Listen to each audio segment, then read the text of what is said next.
Qozanda гаилә мәчете каршындагы мәдәни агарту үзәге төзүне дәвам итәләр. Ул заманча комплекс булачак. Тулырак алдагы сюжетта.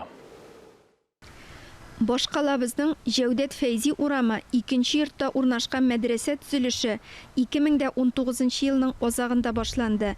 2 катлы бинада белем бирү сыйныфлары янында юыну, ашау-эчү бүлмәсе, спортзал, шулай ук беренче катта китапханәдә булачак.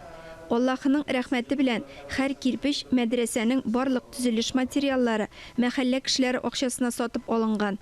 Alhamdulillah җәмәгать менә бу без сезнең белән бергә төзи торган мәдрәсәбез һәм безнең теләгебез шунда гылым алсыннар иң бәләкәй баладан башлап иң олы безнең аксакалларыбыз, безнең ак яулыклы абыстайларыбыз укысыннар.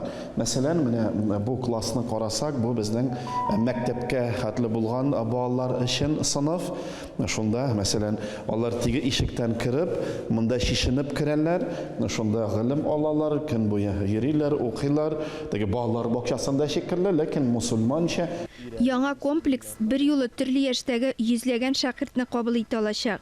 Хәзер биредә газ кертелә, акча булуга ички эшләре башланачак. Бу олылар залы, шунда олыларыбыз, әниләребез, апаларыбыз, абыйларыбыз, Алла бирсә гылым алырлар, Аллаһ Тәгалә һәр берсенә файдалы гылымнар алырга насыйп итсен. Биредә мөселманнарга гаиләләре белән ислам белемен бер урында алу өчен бүтән шартлар тудырыла. Алга таба мәдрәсә ачылгач, шәт иншалла уку сыйныфлары да күбәячәк. Укучылар да, шәкертләр дә күбәер дип ышанып калабыз. Рөстәм хәзрәт мәдрәсәнең төзелеше турында барлык социаль челтәрләрдә гел искәртеп тора. Төзелешкә һәркем үзеннән өлеш кертә ала. Ничек катнашырга, телефон номеры экранда. Яхшылык эшләргә бер кайчан да соң түгел.